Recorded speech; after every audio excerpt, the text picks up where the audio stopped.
Hello friend, this is Paritosh and you are watching I speak about money. आज हम इस video में बात करने वाले हैं अगर मुझे टैक्टिकल एसेट एलोकेशन के लिए आज अभी अगर किसी सेक्टोरल म्यूचुअल फंड स्कीम में पैसा निवेश करना पड़े ताकि मैं आने वाले 3 से 4 साल में 40 से 50% रिटर्न एक्सपेक्ट कर सकूं, तो वो कौन सा सेक्टर होगा। एसेट एलोकेशन के लिए हम दो तरीके से डिज़ाइन कर सकते हैं। एसेट एलोकेशन को हम दो तरीके से टारगेट कर सकते हैं। एक होता है हमारा स्ट्रैटेजिक एसेट एलोकेशन, एक होता है हमारा टैक्टिकल एसेट एलोकेशन, जिसके बारे में आज हम बात कर रहे हैं। स्ट्रैटेजिक एसेट एलोकेशन जो हमारा कोर इक्विटी पोर्टफोलियो है, that we are doing SIP for a long term financial goal, जो हमारे लॉन्ग टर्म फाइनेंशियल गोल से अलाइंड है। Like I am doing SIP in large cap, mid cap, small cap, for my retirement, for my kid education. दूसरा tactical asset allocation जो कि एक major event की वजह से या गवर्नमेंट की कोई पॉलिसी अनाउंस हुई है या जिसका मेजरली बेनिफिट होने वाला है किसी पर्टिकुलर इंडस्ट्री को, किसी पर्टिकुलर सेक्टर को, तो उस चीज़ का हम एडवांटेज लेना चाहते हैं अपने पोर्टफोलियो के लिए। तो we approach tactical asset allocation, जिसमें हम किसी एक पर्टिकुलर सेक्टर में, किसी particular sectoral mutual fund scheme में अपना पैसा निवेश करके वहाँ से शॉर्ट पीरियड ऑफ टाइम में रिटर्न्स कमा सके। तो जिस पर्टिकुलर सेक्टर के बारे में मैं बात कर रहा हूँ वो है इंफ्रास्ट्रक्चर सेक्टर, और इसके पीछे दो रीजंस है। पहले फंडामेंटल रीजन और फिर टेक्निकल रीजन, और लास्ट में मैं आपको वीडियो में ये भी बताने वाला हूँ इस सेक्टोरल फंड के लिए मुझे कौन सी म्यूचुअल फंड स्कीम में इन्वेस्ट करना चाहिए। तो सबसे पहले बात करते हैं फंडामेंटल रीजन के लिए। तो फंडामेंटल रीजन को अगर समझना है, जो उसका मेजर एडवांटेज आने वाला है वो है नेशनल मोनेटाइजेशन पाइपलाइन।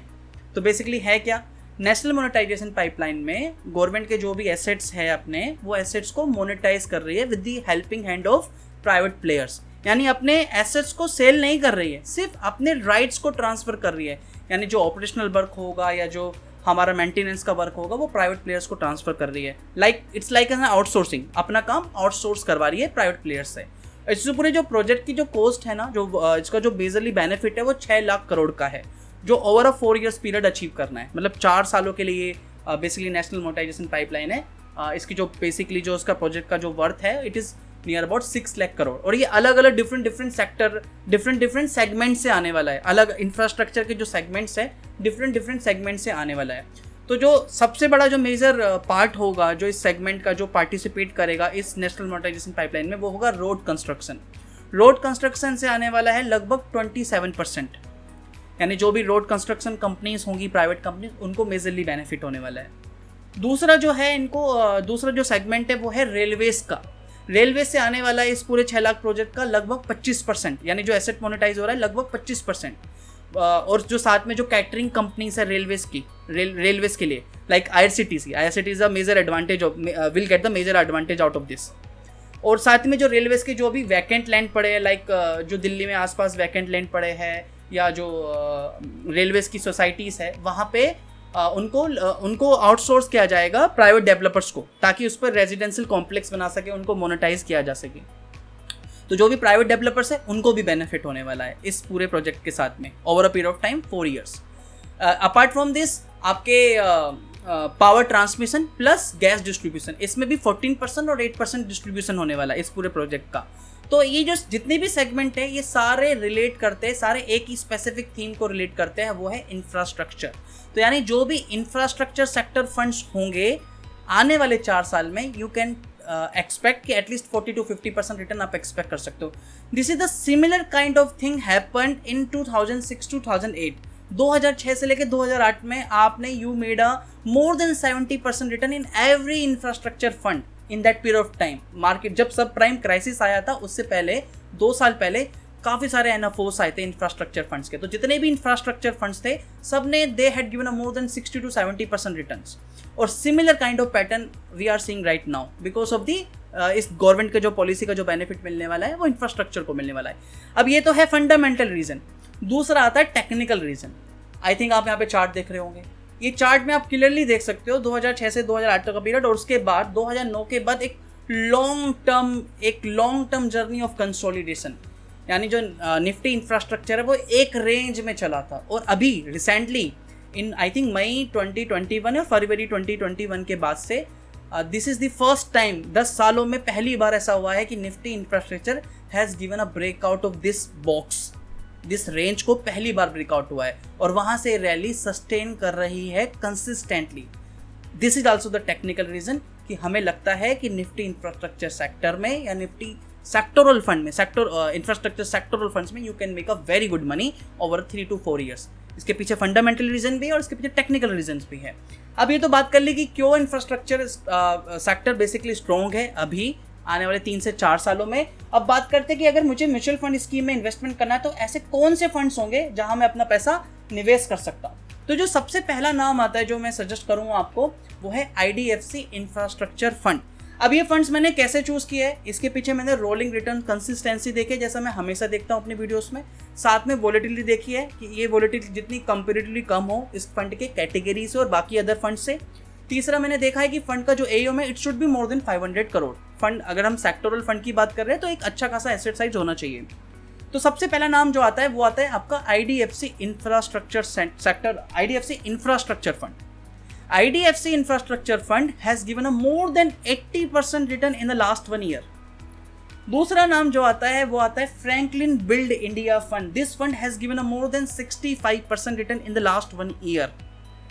अगला जो नाम आता है वो आता है Nippon India power and infra fund. This fund has given a 50% return in the last 1 year। DSP tiger fund has given a 68% return और L&T infrastructure fund has given a 56.23। अगर सेक्टोरल फंड की बात करें तो infrastructure fund is doing a very well in the last 1 year जब से ये breakout हुआ है, जो मैंने आपको टेक्निकल रीजंस में बताया। अब बात आती है क्या मुझे लमसम पैसा इन्वेस्टमेंट करना चाहिए, तो मेरा आंसर होगा नो, लमसम पैसा निवेश अभी मत कीजिए। तो आप किस तरीके से अप्रोच कर सकते हो, you can target these fund with the help of STP, systematic transfer plan. STP है क्या, STP में क्या होता है, आप एक लमसम पूंजी उठा के डालते हो लिक्विड फंड में और वहां पे फंड हाउस को इंस्ट्रक्शन देते हो कि हर महीने एक तय राशि, एक फिक्स्ड अमाउंट या एक फिक्स डेट को वो पैसा आपका वहां से डेबिट होगा और आपके उस पर्टिकुलर फंड की इंफ्रास्ट्रक्चर फंड में वो इन्वेस्ट होगा, डिप्लॉय होगा। कैसे, उदाहरण के तौर पर समझाता हूँ।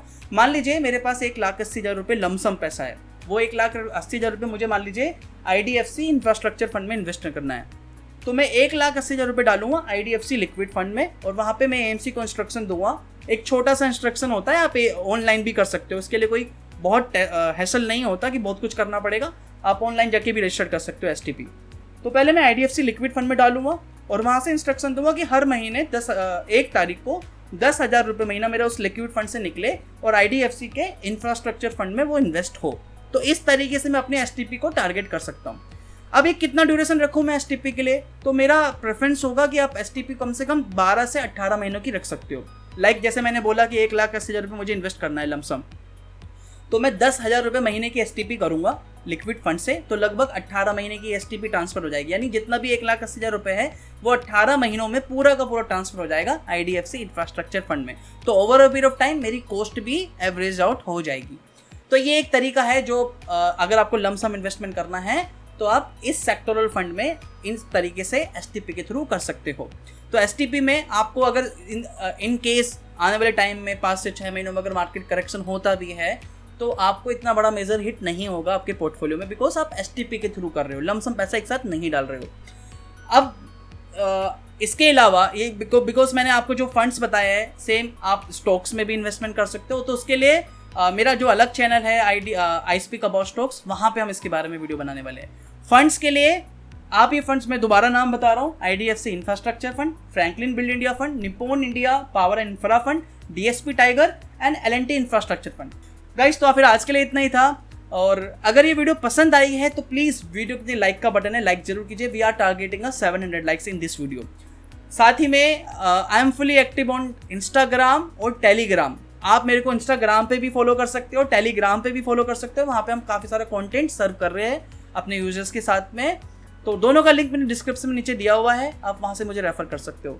अपार्ट फ्रॉम दिस, स्टॉक्स के बारे में जानना चाहते हो जहाँ पे स्पेसिफिकली सिर्फ हम स्टॉक्स के बारे में बात करते हैं, तो उसके लिए I am running another channel I speak about stocks, उसका भी डिस्क्रिप्शन में मैंने लिंक दिया हुआ है। तो चैनल को लाइक जरूर करना है, वीडियो को लाइक जरूर करना है अगर वीडियो पसंद आई, और इस वीडियो को ज़्यादा से ज़्यादा अपने फ्रेंड्स में, कलीग्स में ज़्यादा से ज़्यादा शेयर कीजिए। और सब्सक्राइब नहीं करा, पहली बार देख रहे हो चैनल, पहली बार देख रहे हो वीडियो, तो सब्सक्राइब कर सकते हो। हम इसी तरीके से इन्वेस्टमेंट और फाइनेंशियल प्लानिंग की वीडियोस इस चैनल पे बनाते रहते हैं। नेक्स्ट वीडियो मिलेंगे नए टॉपिक के साथ।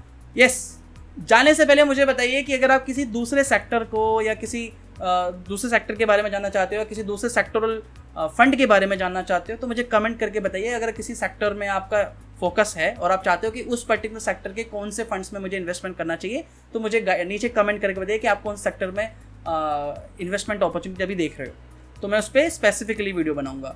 तो नेक्स्ट वीडियो में मिलेंगे नए टॉपिक के साथ, तब तक के लिए धन्यवाद। वंदे मातरम, जय हिंद।